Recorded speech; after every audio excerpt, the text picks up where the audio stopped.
Hey, it's time for another Dirt Daily, and Filar is still here. This is my buddy Eric Filar.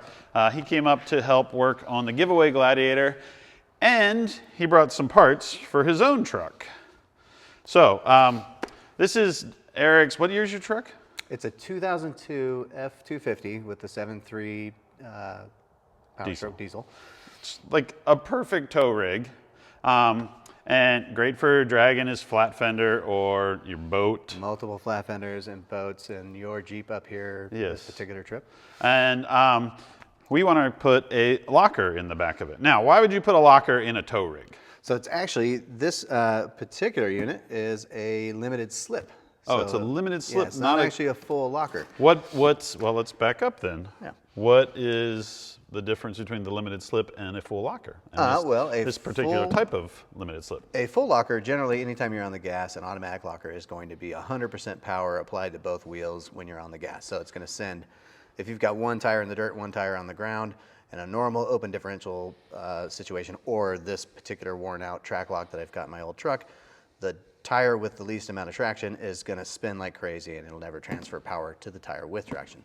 A locker is going to lock 100% of the power to both, and you're going to drive away. So that would be like a Detroit or an ARB where you flip the switch. Exactly. Or Eaton electric locker. Or spool, or yeah, exactly.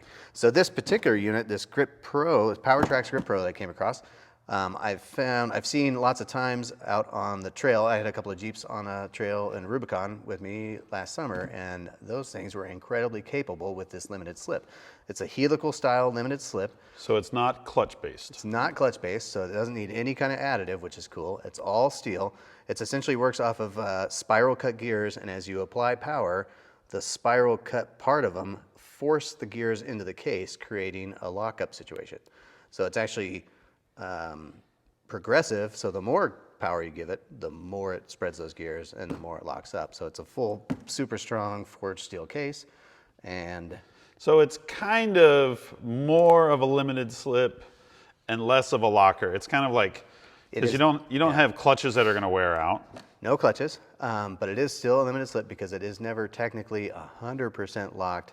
It will have some slip still, which will keep my tires from wearing out. But my biggest thing is I almost got stuck in your front yard because you live on sort of a hill, and I don't have the power going to both tires. And then I also spend a lot of time with my boat out at the river. And every time I go to pull that boat, and actually it's my wife, she gives it too much throttle, and we get a one-wheel peel. And it's probably wet. It's always wet. So then one wheel is spinning. One wheel spinning, smoke pouring off of there. I'm in the boat yelling, knock it off. Well, and the crazy thing is if you're on a boat ramp and one wheel is spinning, you could almost go backwards. That is almost always the scariest part of it. There goes my beautiful truck. I love my old diesel truck. You're in your boat watching your wife drive forward, peel out forward while slowly sliding and I'm yelling, backwards. Stop, and she says, go, what? Go more. Oh. So this is a perfect option for a tow rig that sees some situations where it needs more traction, but it's not a full-blown trail rig that it needs a full-blown locker. And this will be a fantastic upgrade for my truck because it's a two-wheel drive truck, which I like the two-wheel drive part of it because it keeps me out of trouble. I don't get to make the dumb decisions because I got four-wheel drive. I already know I can't make it, but this will maybe get me in a little bit more trouble. I actually have some experience with one of these because I put one of these in my Wagoneer. When I first got the Wagoneer, it had a tired old power lock, I believe. And I would go around the corners and it would be like, wah, wah, wah, and it made terrible noises. And I talked to some people. I thought like the whole rear end was coming apart. And my buddy was like, it's probably just the power lock. Yanked the power lock out, didn't change the gears, just yanked the power lock, put one of these in, put it back together, thing drives great. I've been able to, I don't hardcore wheel that, but in the snow or even on the back 40 driving up the hills, the Wagoneer goes where I want it to go. Yeah. So I was happy I could sucker you into letting me use your lift and helping me put this big hog into that big white whale. Yeah. All right, so we're not doing gears. Nope. So all we have to do is raise this thing up, blow apart the rear end, and because it's a full floater, we don't even have to take the tires off. No, yeah, we're just gonna take the old man hubcaps off and pull the full float axles out, and we're gonna, the one setting that we're gonna double check is our backlash, and when we put it back together, we're gonna mimic the same lash. All right. Pretty cool. What gears are in this? It should be a 410. So it's fast with something behind it, and it's slow when when you're trying to keep up with traffic because it spins this old diesel too much. But I like the deep gear. All right, let's raise it up and start draining oil. All right. Put Mr. Screwjack under here so we don't get blobbered. And I'll put the transmission jack up front just so. This thing's a 15,000 pound lift, but I don't want it. I don't want to test it. I don't either. All right, I'm going to start by pulling this axle shaft out, and I'm going to try and not have to take the tire off, but because the flange is just past the edge, maybe we should drain the oil first. Let's drain the oil first. Yeah, that's a good idea. Because then it might not run out onto the wheels and tires. Yeah. All right, this is a Sterling. 10.5. So it's a Ford Sterling 10.5 inch rear end. So comparable to like the Chevy Corporate 14 bolt. Yeah, very comparable. Yeah. And a Dana 80 or 70? Probably closer to an 80 than a 70. Okay. They're great rear ends. Actually, you'll see a lot of them, 1-ton swap stuff in the Jeeps. They use these all day long. There was the 10 1/4 and the 10 1/2. They're both super similar. Really, it was just an inner pinion bearing change that in '99 that went from a 10 1/4 to a 10.5. Super strong, crazy beef for an F-250. Is it what size axle shafts? 35? 35 spline, yeah. Okay. But it's probably 1.5 inch, so basically the same as like a 14 bolt, which is a 30 spline. Which is a 30 spline, but a coarse spline, yeah. But kind of a weird one. What is that? That's not a crack. That's just... Yeah, that's all new trucks have that. That goo. And then it has tags on it. This side says 75W 140 synthetic oil only. And this side says... This side's going to have some numbers, but one of them is the ratio. When I bought this truck, I was told it had a 410 gear in it. That tag says it has a 373, and I've never in all the years confirmed it. So we get to do that also. But this should also run like a special oil, because this would have a clutch style limited slip, right? Not a special oil as much as an additive to the oil. Okay. So it would use a limited slip additive where this new Powertrax Grip Pro does not need that because there's no clutches. What's weird is that it doesn't list that on this tag. That will be, one of them is going to say, it's right there actually. So you can't see the 3. I'm going to assume there's a 3 right above there, and then the 7.3, and right there is an L. And that L is for limited slip. Ah, because I've seen tags like this that say use traction additive, but I've never seen one that says use synthetic oil only. So that's kind of neat. Does that say that? Yeah, it says 75W 140 synthetic oil only. Oh, well, that's not what I brought. We're going to use 8090 mineral based. But would that be based on the locker or based on the bearings? So that would actually be based on the ring and pinion. I've never noticed that either. This particular unit, because it uses basically a metal on metal way to lock it up, you don't want the viscosity of a synthetic. So they recommend a mineral based oil anyway. Oh. Well, I have synthetic if you want to do that. Supposedly these are more effective without synthetic. Cool. Yeah. Let's pull this apart. We're going to pull the diff cover and drain the oil before we pull the axle shafts, because if there's oil in here, we want to get it out so that it doesn't run out the end of the axles where we're going to pull the axle shafts. So hopefully this will not make a giant mess. I'll get a little pry bar scraper. Yeah, maybe a mallet. Thanks for helping make my truck cooler, Fred. I appreciate it. Oh, no problem. I didn't want to do this in my driveway.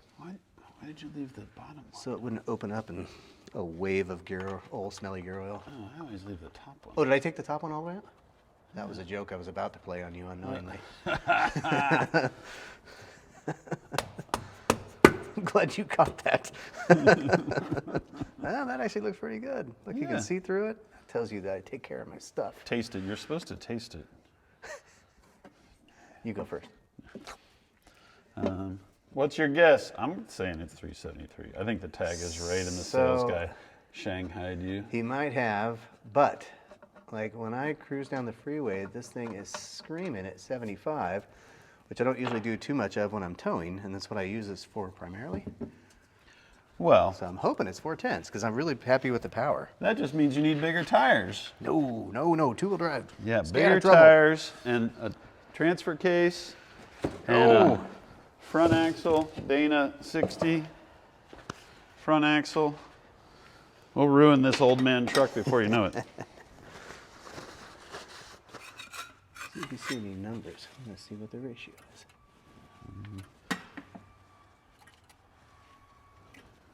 Still haven't seen any.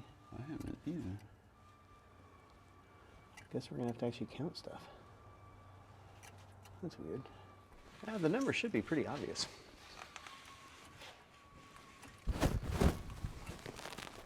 They would if they were motive gears. Yeah, no numbers. Step in the zone. Motive zone. Here's some brake lean. I'm going to pull axle shafts. I have a whole case of brake clean in my house that if I was really nice, I would have brought my own brake clean, but yours is way more affordable. Thanks.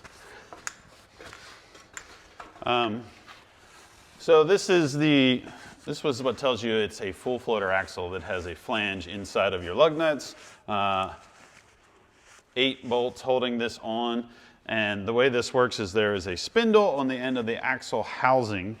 So the axle housing has a spindle, which is basically like a tube, and then a hub that goes over that, and that is what supports all of the weight.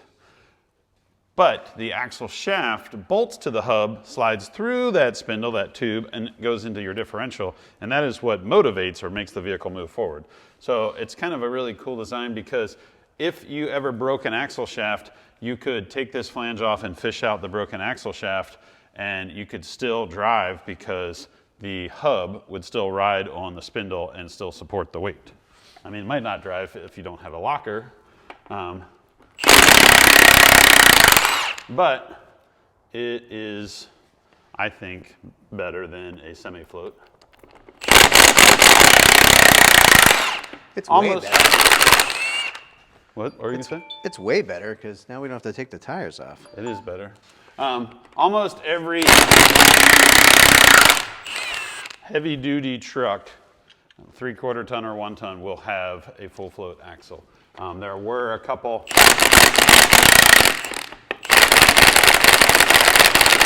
It sure sounds like my battery is dying on my. Maybe we have it on the wrong setting. There were some heavy-duty 8-lug semi-float axles. I wouldn't waste your time. If you want to build something with 1 tons, go find something with a full floater.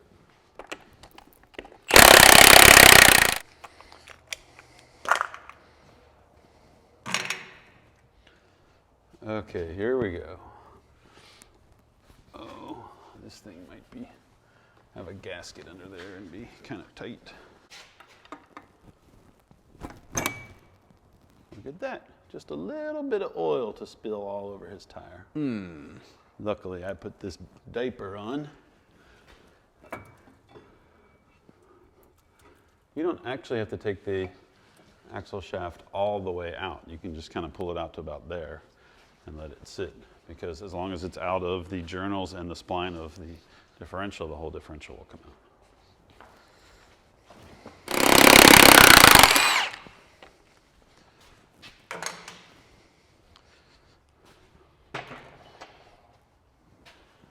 Eric, you've raced Jeep Speed.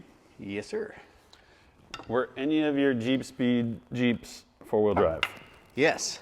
I started, when I first started the class back in like 2004, or started racing the class, I bought a two-wheel drive Jeep. And for all the local Barstow and stateside races, two-wheel drive was cool. Then I raced my very first Baja 1000 in 2006. And I worked so hard, and my other co-drivers worked so hard, digging ourselves out of silt beds and sand. And the next year for the 500, we went down and pre-ran, and I said, there's no way we can even complete the race in two-wheel drive. Yeah, so we went home, and in 1 week we built a Dana 44, trussed it, put a transfer case in it and everything, and off to the races we went, and we won. Huh. Yeah.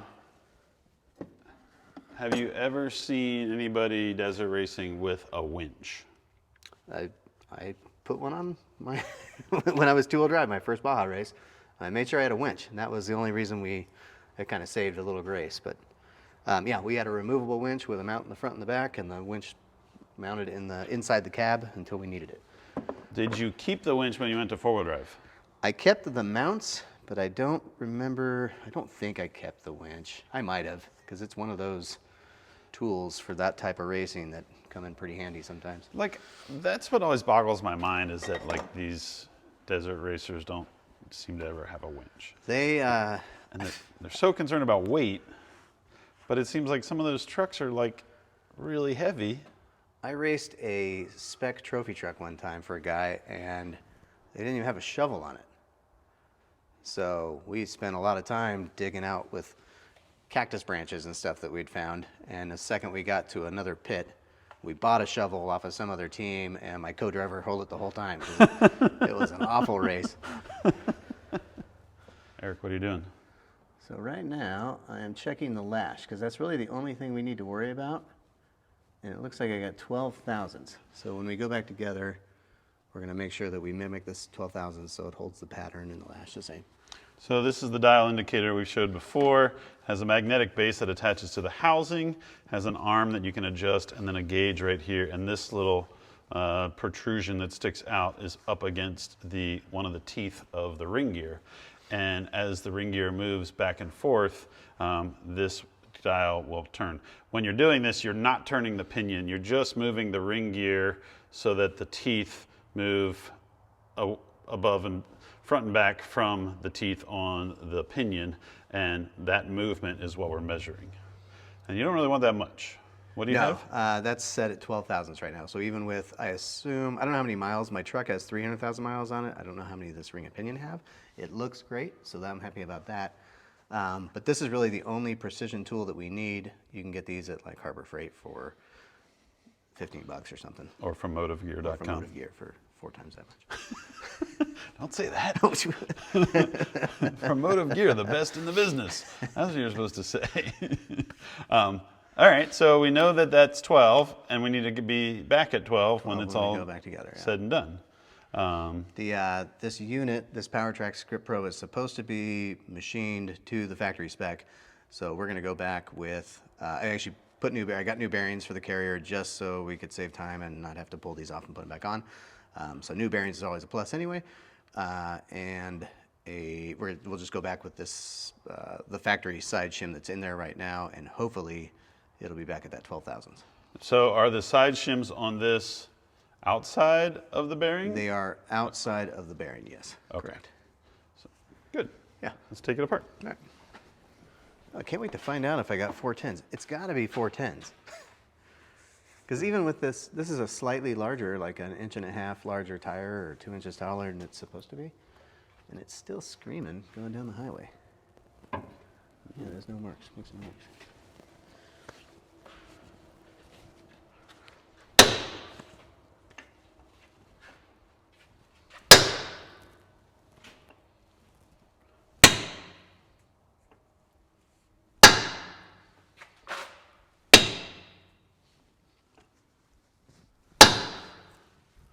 You buy that?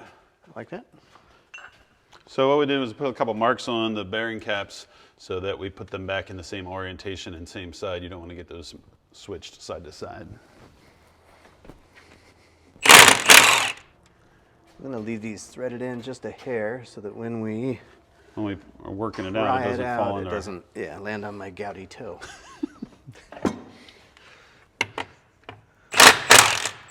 Gout toe, gout toe, gout toe, gout toe. It's so painful, it's not even funny. Fred knew I had it, and he still made me come out here. I've only been dropping hammers and wrenches on it all week. It's been a whole nervous week. Yeah. Let me throw this. The oil's not as clean as that brand new Jeep we just worked on. No, kind of scungy. Must have been. Your wife must have backed it into the. Must have had the rear end into the She lake. probably did, bless her heart. That's gonna be heavy. Ah, not for me.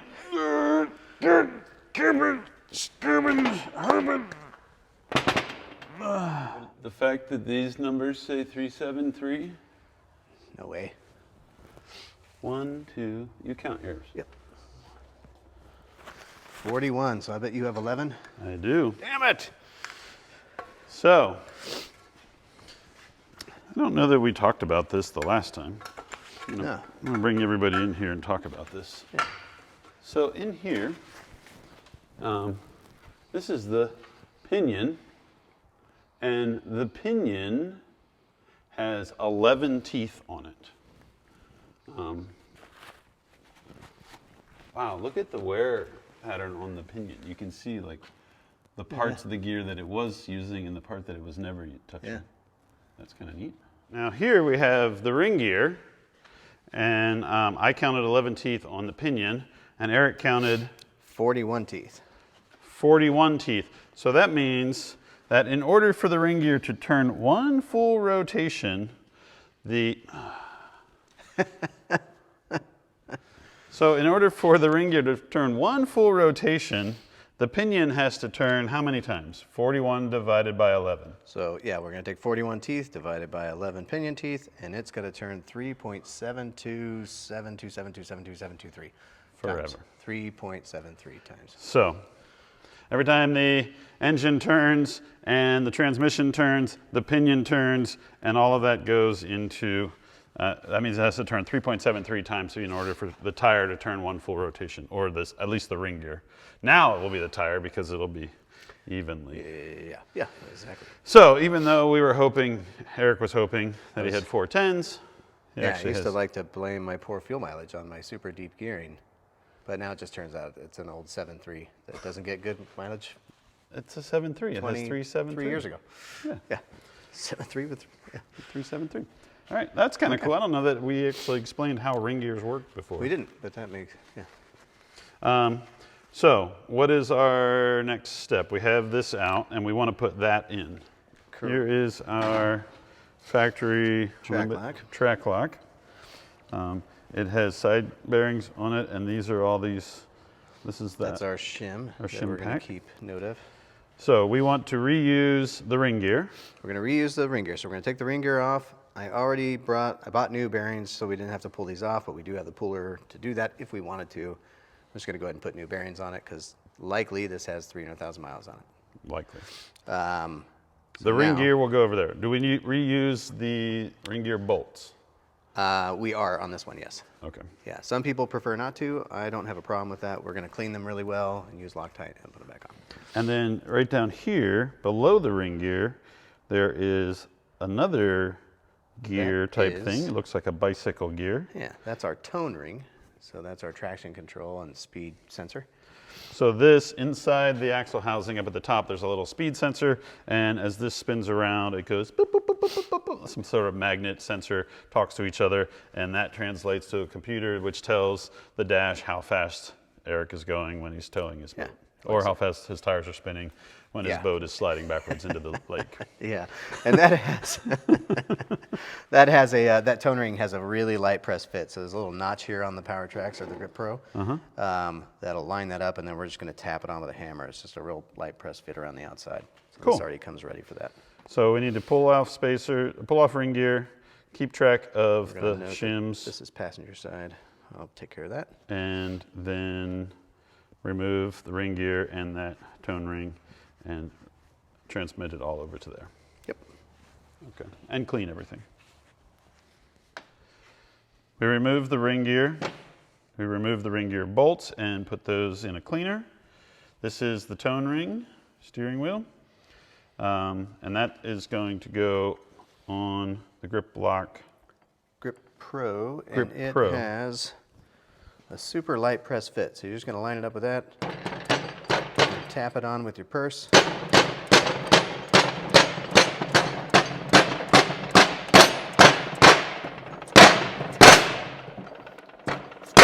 There we go. There we go. Beautiful. It actually has a little thing where it bottoms out, so I think that's where we're at. Yeah. So, is this similar to a torsion? Torsion, back in the day, they would call it a torsion diff. It is very similar. It's actually different in a lot of ways, but as far as the principle that it works off of, yes, very similar to a torsion diff. And do they still make torsion diffs? They did 15 years ago, because I'd ordered some for a company that I worked for, and we had to order like a bunch of them. So they would make a run as long as you ordered a bunch of them. So I don't know if they do anymore. Because we did a Humvee on Dirt Every Day, and I was pretty sure that Humvees all had torsion diffs. Yeah, that makes sense. So like you would get on it, and the wheels would have to like start spinning up before you would actually get traction. So because it was a GM unit, it's a Humvee though, so they're Model 20s? Yeah. Would there have been a GovLock, a G80 unit in it, or would it have been a torsion unit? I thought they were torsions. I don't know. I don't know enough about that to tell you one way or the other. The torsion, I think, like I said, they work on the same principle. So power applied equals a progressive lockup situation. But the torsion did have a slightly different way that it allowed the gears to differentiate. So maybe that's why it takes a little bit longer for it to lock up. So Grip Pro, you're driving out of the sand. Your left rear tire is on the street. Your right rear tire is in the sand. And does it rotate them both at the same time, or does the right one have to like turn half a turn? It is going to try and turn the tire with the least amount of traction first. And depending on how much power you give it, then it's going to start transferring over to the tire with traction. Sometimes you got to drag your brake a little bit so that it helps tell it to start transferring. This particular unit is similar to some of its other competitors, like a True Track, that kind of thing. Is actually has a different helic cut on it, helic cut. So the helical spiral cut gear on it is more progressive. And the torque, it has more torque bias. It's actually much more efficient and progressive for getting that power to that tire with traction faster than its competitors. So I've seen it like firsthand. It's super, super effective. So would it be where like the tire has to do like a half a turn before it can? No, there's no like set. I can't say that there's a set turn. Yeah, there's no measurement for that. It's just going to be torque applied. Okay. Yeah. I got the bolts getting clean. We can line this up. Yeah, we can line this up. I'm going to go ahead and, there's no real reason, but this is where the other little mark was to compare to this little line-up thing. To put it back there. And since there's some gum stuff there that I couldn't quite wipe off with my rag, I'm just going to put it back in the same spot. Blast these out with the air hose or anything? I do now that you mention it. All right. Yeah.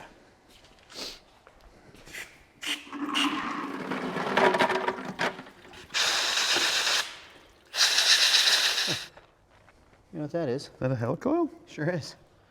We're going to pretend like we never saw that, but I've never seen one on a ring gear either. That is a helicoil. So it has been apart. Or old Gerald Ford, whatever his name is. Henry Ford? Henry Ford. Old Gerald Ford. Hanging out with old Walt Disney.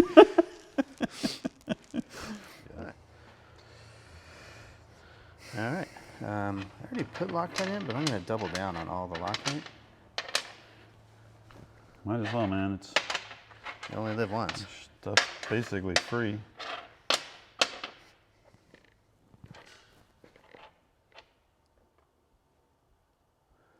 This Permatex stuff comes out way easier than... Have you ever used the Loctite chapstick type thing. It's like a little chapstick tube, and you squeeze it out, and it's like Loctite, and you just like smooch it onto the... Oh, I don't know if I've ever seen that. That looks like it doesn't even press onto the... It came off pretty hard too.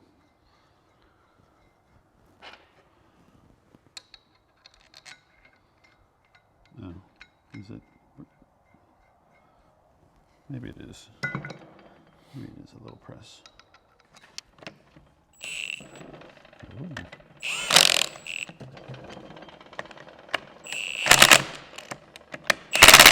Get this guy right here. He's still sticking up.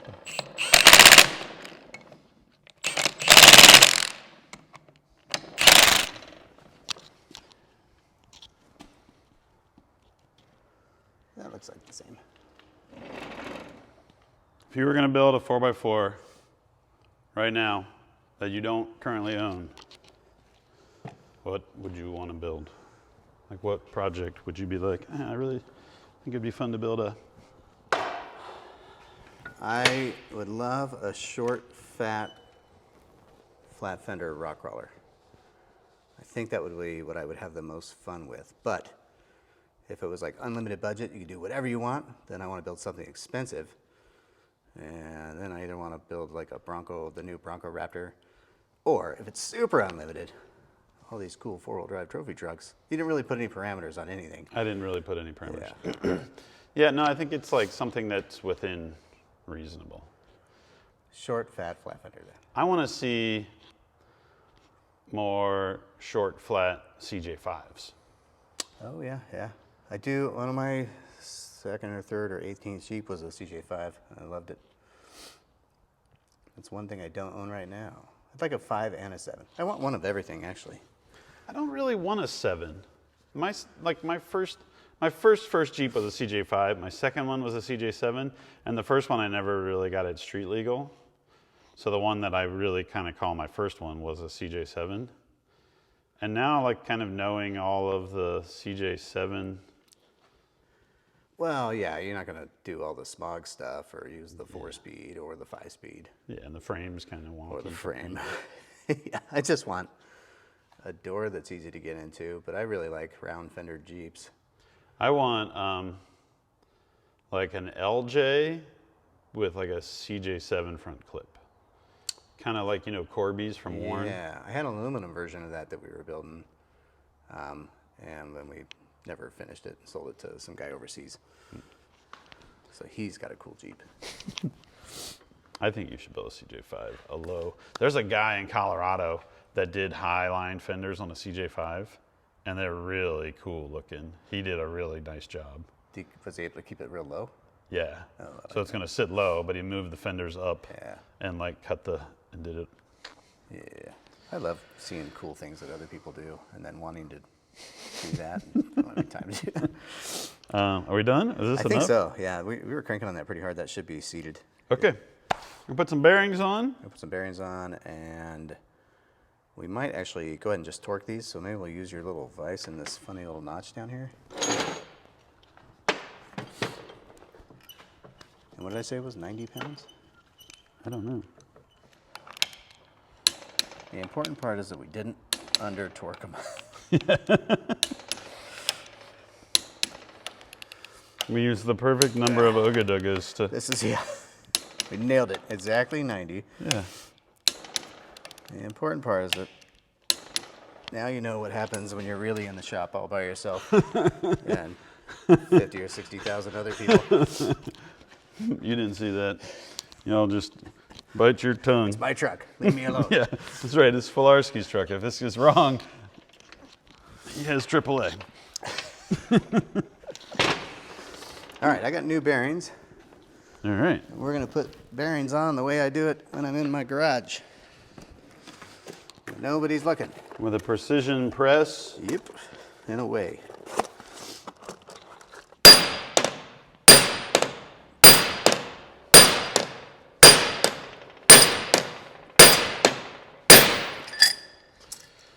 So what's going on here is you're using a seal Manual press, press, yeah. which is just a piece of aluminum, and a big old hammer. BFH. And we're hitting not on the cage of the bearing, but just on the inner race. Inner race of it, exactly. If you hit the cage, then you got a different issue. You got issues. Not over torqued ring gear bolt issues or helicoil in your ring gear issues. It's the kind that'll really end your day. You got need a new bearing issue. Now, the question is did we get past the end of the journal? I am going to find something else to give it one more hit, but that's bigger than this and smaller than that. If you want, we can take this guy and grind him. I want to hit it equal to get it all the way down. So I probably just need another race. Oh, what about one of our bearings or races from our prior project? Yeah. We put a bearing on. We knocked it down with that seal. Seal puller. Then we were worried it wasn't all the way on, and we bottomed out the puller. So I went and got my rack of old races that I keep in my differential thing, and it almost always seems to be a trailer bearing race that gets everything every time. Gets the job done. Hold on, let me hold this up to the camera and showcase what's going on here. So this bearing, you can see it's flush with the top of the journal, and usually the journal pokes out just a little bit, like maybe 1/8 of an inch or a 1/16. 16th, yeah. And so we need to press it past the end of the journal. So we're gonna make sure we got it all the way down. We're gonna put that over that leg so we get a dead blow all the way to the ground. Okay. Like that. You hold on to her. I'm gonna give her one more smack, and if it sounds solid, we're solid. And that is solid. It does not look like there is any light coming in. That's good, yeah. I further inspected that gap that we were curious about here, and it's definitely, we probably could have taken a little easier on the impact earlier, but. Oh, you think it's more than? It's definitely seated, yeah. It's just the way it's machined, it looks that way.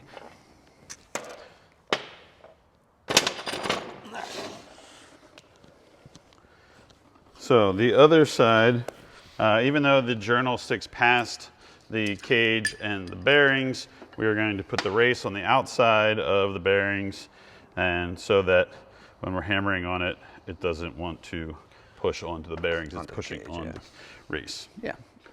Now we'll repeat everything on this side. Put this bearing on and use the seal bearing race tool. Now, why do people get weirded out about this? I think because you're using a hammer on a precision tool, on a precision part, but it's such a hard, it's a very hard part. And as long as you're hitting the inner race that is going over the journal, it should... We're doing the exact same thing that you would with a press. We're just doing it in a more Neanderthal style, which is... Nice. Yeah. Couple of guys. Couple of cool guys doing cool guy stuff.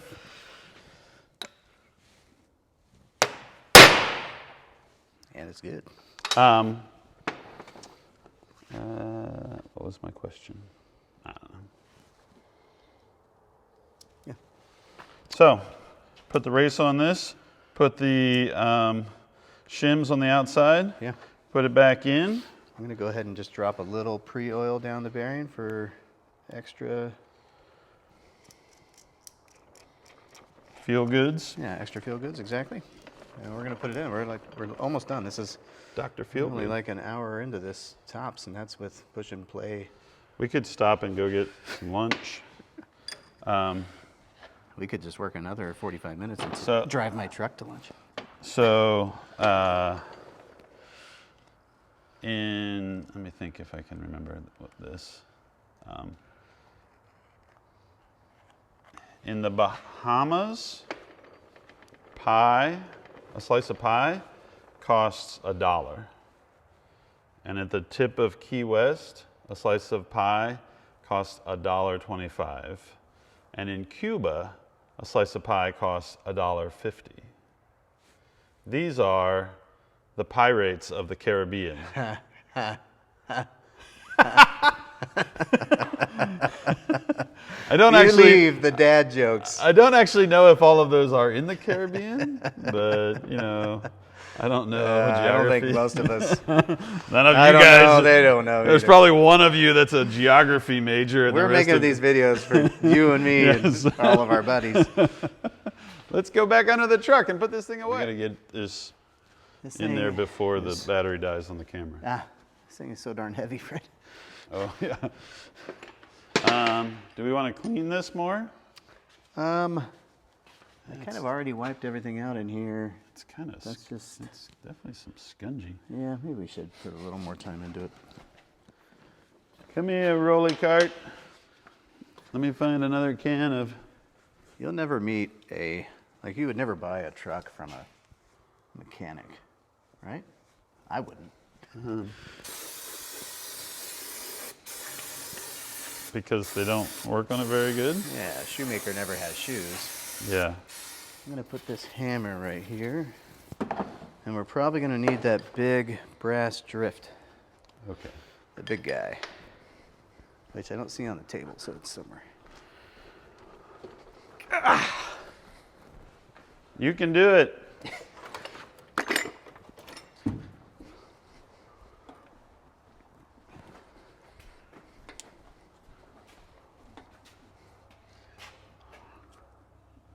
Get in there.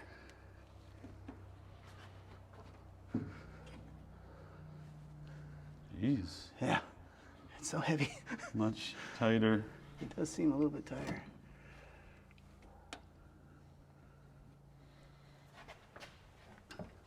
Sometimes that's how they go together, though, and you just gotta make a little. Here, can you hold that side on? Yeah. And I put that big.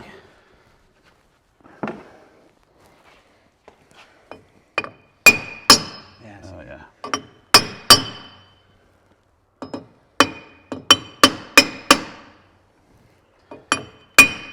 It can go like Oh my God. How's your Ring.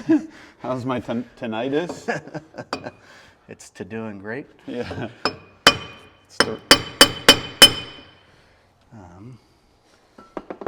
Maybe we use a mallet that has sand in it.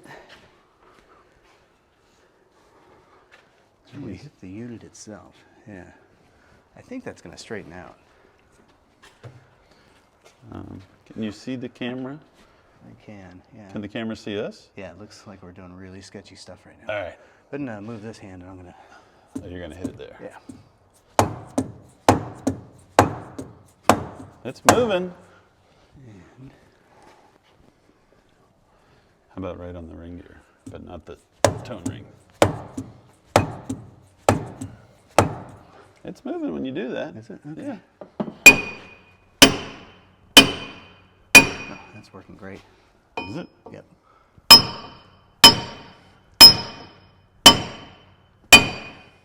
And how come we can hit this thing with this big hammer, Brett? Because this is made of brass or bronze, and this is softer than that and that. So it's basically like a marshmallow, a golden marshmallow.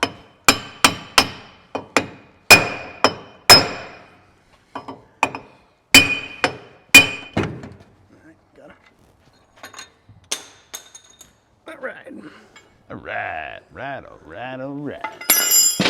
So this is what happened. Our shim on the driver's side, it got a little bit cattywampus, and even though we were using a brass punch, it broke. So now we need to come up with shims that are equal to that. Or maybe, like, I would almost say a little bit thinner. Yeah, I'm not 100% if it was just too thick, so we probably will do a little thinner, and if we got it, we'll take it back out. Or if we had it in. I think I just had it in a little cattywampus. But it was definitely a lot more work to get this one in than it was to get the old one out. So, I mean, I guess there is the possibility that your precision part, Could be a little bit wider. That's possible. Yeah. Grip Pro. If it was 10 thousandths wider, it would create an issue.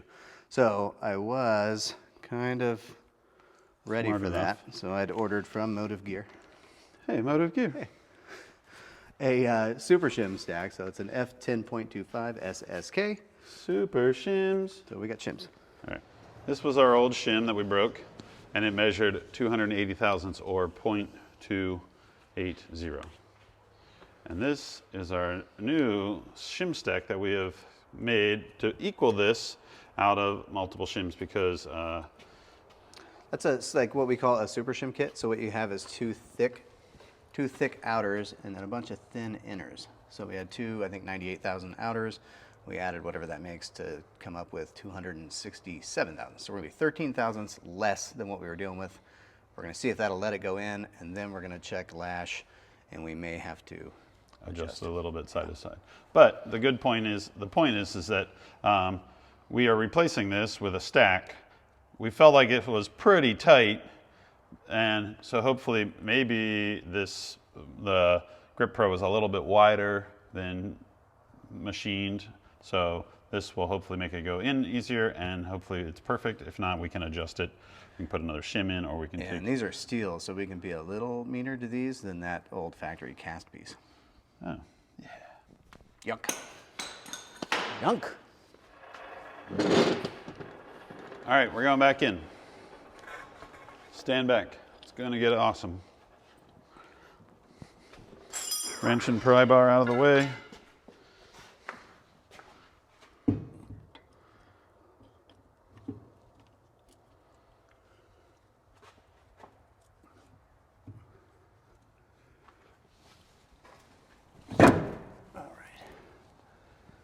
So right off the bat, we're definitely a little better.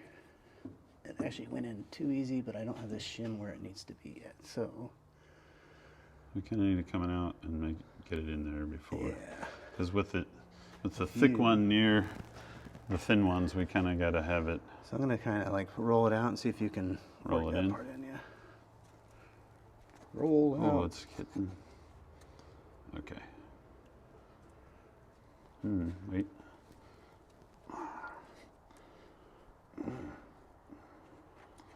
Come out some more.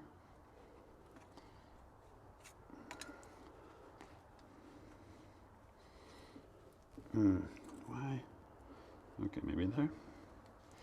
It's doing it again. Took it again. Hold on a second. Is there something on this side that we're catching?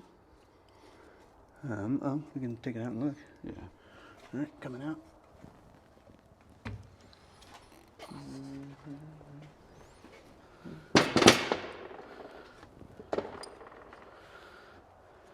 Oh, I see. Because it's got that gap in there. Oh, and we're gone. It's Does like- it not have that on this side? It does. Oh. I wonder if we can put it in. It's almost like it sit needs there? to be kind of like over. Well, can we actually just put it in and start with it in? Do We can try. you have any grease? We'll put a little grease in there and use it as glue. I do have some grease. All right.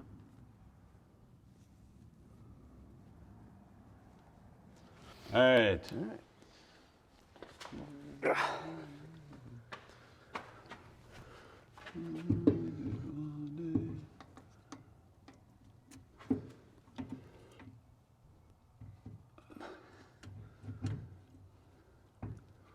I think.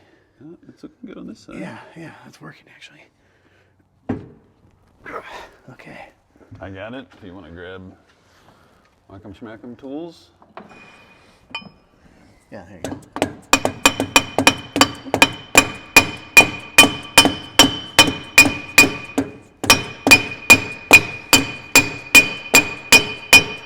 You know what, Eric? If we ever end up on a prison gang, I hope that they have us putting ring gears on Fords instead of building railroads.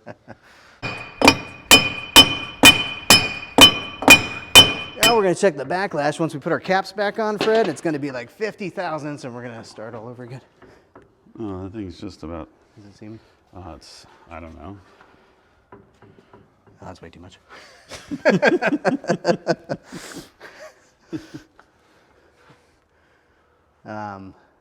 We should measure it. We should put the caps on just to make sure it's sucked all the way in. Yeah. Oh, it went in quite a bit. What? Pretty sure I saw it move in. which means that'll tighten our lash. So maybe we're okay. Maybe we nailed it the third time. Oh, that feels way better. Dude, that's so much better. Let's measure that. All right, we took it out, put the Grip Pro on for the ring gear and the speed sensor on the Grip Pro, cleaned the ring gear bolts and reused them, put new bearings on, as we were reassembling it into the housing, we broke this shim. We found, I had a super shim kit from Motive Gear, and we were able to make a shim stack that was equal in size to the factory shim that we broke. And in fact, we actually made it just a little bit less thick so that it would go in easier, because we don't know if there's the possibility that when the Grip Pro could be just a little bit wider than the factory one. There's always a variance in manufacturing. So now what we're doing is we're checking the backlash. We got it in there, we could put the caps on, we tightened it down, and it feels pretty good. And we want to see if we have the same backlash or within really close, yeah. the same of what we had before. That's why we tested it before. Here we go. Oh. Dude, that looks like 15, and we had 12? Yeah, we had 12. That's pretty good. Yeah, I'm okay with that, actually. So 10 to, it's actually like 13. I'm gonna go with 13, I'm cool with that. So that's apparently 13. Eric's cool with 13s. Yeah, and the preload was good. So we had to we were working on the railroad, beating that thing in. And 13 thousandths is totally acceptable to me. So we're gonna torque these bearing caps. And then we're gonna run a pattern? Or don't we care? We didn't run the pattern before. You could do that, but you're not gonna change anything anyway. Right. Lash is the same, so essentially it's the same pattern, nothing has changed. So we didn't touch anything on the pinion. So the in fact, we didn't even take the drive shaft off. So the pinion never even comes out or gets changed. None of those bearings get changed or anything.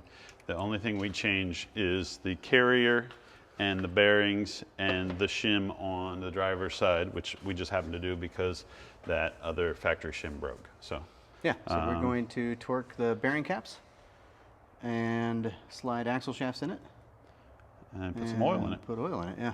It's we're at like hour and 30 minutes right now. Dude, we should go to the lake. If only you had brought your boat. I wish I had 410s to do that. I don't know if I could tow anything. Eric's worried because he thought he had 410s. It turned out he had 373s. All this time, he thought he had more gear than he does. And actually, I'm cool with it because I was always really happy with the power. I'm not that cool with it. He's not cool with it, he's sad. I liked the power, so I was like, 410's the way to go. Now I got to start telling people different things.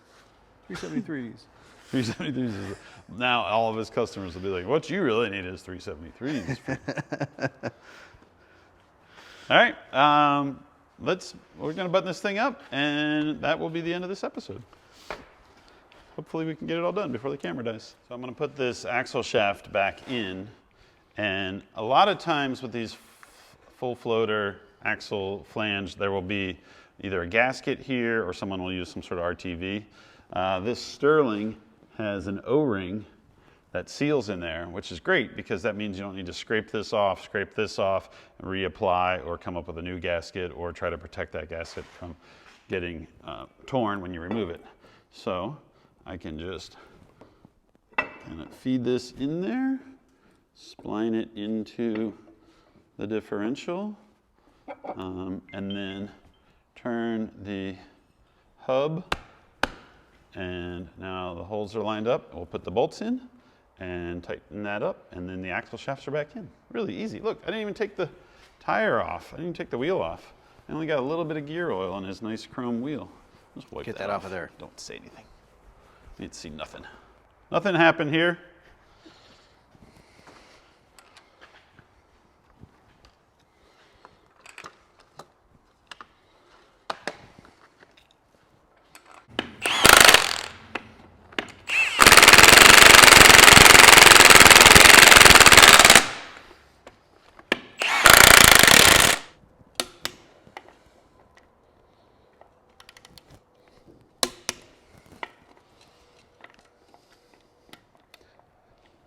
roof cover's going back on. You put the oil in for me. I put some oil in, put the axle shafts back in. We have a new Grip Pro in here. Yeah, I'm super Same gears, stoked to new have bearings. Put the traction to the ground. This thing is going to be so much better at towing your boat. And It's going to lessen my chance of going in the drink every time my wife helps me pull the boat out. Yeah. So I'm super stoked on it. We got to do it's fun making this little video with you too. It took us about 2 hours, and we made all kinds of funny mistakes, and everybody gets to see that. And I think that's why your videos are cool, because they're super relatable. Like this is what I would do in my garage. It's not really that technical, and it's not really that clean and perfect, but this is what people run into. So it is nice to have a lift. Man, it's way nice to have a lift. Doing this on the ground on a gravel driveway would not be fun. My back's not getting younger. Especially for guys like us. You young kids, you can do it in the gravel. You'll be fine. Builds character. Yep. Looking for Grip Pro. Where do you find them? You can find them online at any of the big box retailers. It comes from Powertrax.com, but like Jake's, Summit, East Coast Gear Supply, any one of their dealers. I particularly got mine from East Coast Gear. And Eric works with Motive Gear, so if you're looking for gears, bearings, install kits, axle shafts, all types of anything stuff. to do with this part of your truck. Anything behind and below the engine, Except for these yellow things. No. Don't call looking for shocks. That's it for this Dirt Daily. We're going to go rip this thing up in the front yard. No, probably not. We're going to go get a coffee because it's about the afternoon and it's time for another one. We will see you guys next time. Thanks for tuning in. Anything else? No, we killed it today. All right, good job. Thanks, guys. Bye.